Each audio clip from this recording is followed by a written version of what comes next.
नमस्कार मित्रों, वीडियो पूरा जरूर देखें। आदमी खाली हाथ नहीं आता, मरने के बाद तीन चीजें साथ ले जाता है।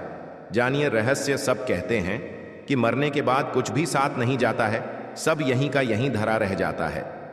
आदमी खाली हाथ आया था और खाली हाथ चला जाता है, लेकिन यह सत्य नहीं है। दुनिया में ऐसी कई बातें हैं, लेकिन वह सत्य नहीं है। आओ जानते हैं कि आदमी जन्म लेता है तो क्या साथ लाता, और जब वह मर जाता है तो क्या साथ ले जाता है। हिंदू धर्म कहता है कि व्यक्ति जो साथ लाया था वह तो साथ ले ही जाएगा, साथ ही वह भी साथ ले जाएगा जो उसने इस जन्म में अर्जित किया है। क्या साथ लाया था और क्या अर्जित किया है, यह जानना जरूरी है।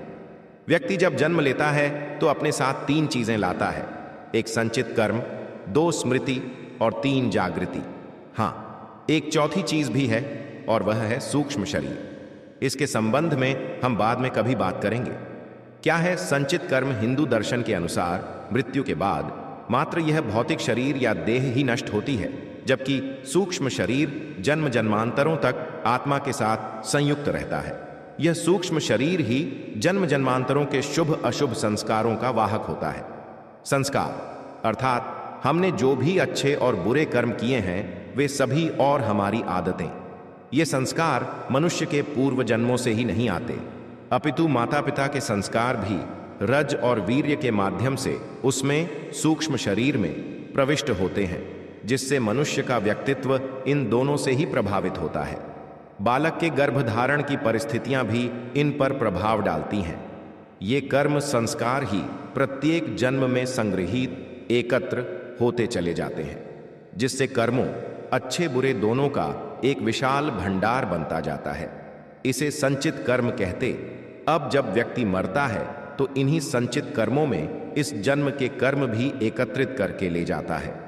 दरअसल इन संचित कर्मों में से एक छोटा हिस्सा हमें नए जन्म में भोगने के लिए मिल जाता है। इसे प्रारब्ध कहते हैं। ये प्रारब्ध कर्म ही नए होने वाले जन्म की योनि व उसमें मिलने वाले भोग को निर्धारित करते हैं। फिर इस जन्म में किए गए कर्म, जिनको क्रियमाण कहा जाता है, वह भी संचित संस्कारों में जाकर जमा होते रहते हैं। क्या है स्मृति?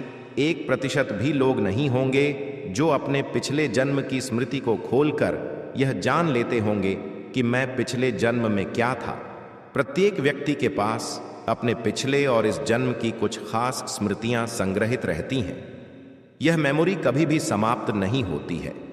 भगवान श्री कृष्ण गीता में अर्जुन से कहते हैं कि हे अर्जुन, तुझे अपने अगले और पिछले जन्मों की याद नहीं है, लेकिन मुझे अपने लाखों जन्मों की स्मृति है। लाखों वर्ष पूर्व भी तू था और मैं भी था। किस जन्म में तू क्या था यह मैं जानता हूं, और अगले जन्म में तू क्या होगा यह भी मैं जानता हूं, क्योंकि मैं तेरे संचित कर्मों की गति भी देख रहा हूं। यह कहना होगा कि जब व्यक्ति जन्म लेता है तो वह अपने पिछले जन्म की स्मृतियां साथ लाता है, लेकिन वह धीरे धीरे उन्हें भूलता जाता है। भूलने का अर्थ यह नहीं कि वे स्मृतियां सदा के लिए मिट गए। वे अभी भी आपकी हार्ड डिस्क में हैं, लेकिन वह रैम से हट गई है, डी में कहीं सुरक्षित रखी है। इसी तरह जब व्यक्ति मरता है तो वह इस जन्म की भी स्मृतियां बटोर कर साथ ले जाता है। जागृति क्या है? यह विषय थोड़ा कठिन है। प्रत्येक मनुष्य और प्राणी के भीतर जागृति का स्तर अलग अलग होता है। यह उसकी जीवन शैली, संवेदना और सोच पर निर्भर करता है। उदाहरण के लिए हम समझ सकते हैं कि एक कुत्ता मनुष्य कम जागृत है, जैसे एक शराबी व्यक्ति होता है।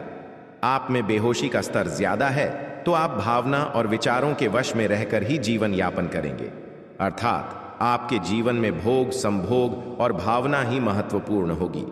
आप इसे इस तरह समझें कि आप में और पशुओं में क्या खास फर्क है।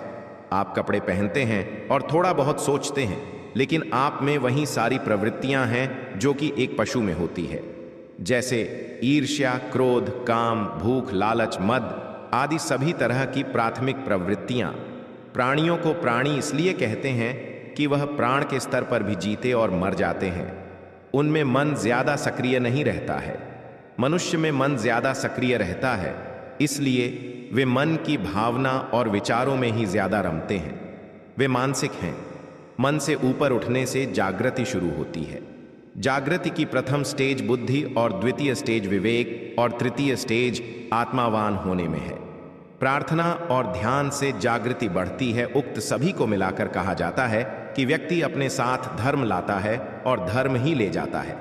शास्त्र लिखते हैं कि मृतम शरीर मुत्सृज्य काष्ठलोष्ट समम जना मुहूर्तमिव रोदित्वा ततो यान्ति परांग मुखा तैस्तच्छरि मुत्सृष्टम धर्म एकोनुगच्छति तस्मात् धर्म सहायश्च सेवितव्य सदा नृभे। इसका सरल और व्यावहारिक अर्थ यही है कि मृत्यु होने पर व्यक्ति के सगे संबंधी भी उसकी मृत देह से कुछ समय में ही मोह या भावना छोड़ देते हैं और अंतिम संस्कार कर चले जाते हैं, किंतु इस समय भी मात्र धर्म ही ऐसा साथी होता है जो उसके साथ जाता है। वीडियो को शेयर करें, चैनल को सब्सक्राइब करें, कमेंट बॉक्स में लिखो आप कहां से देख रहे हैं। मिलते हैं अगले वीडियो, तब तक के लिए राधे राधे।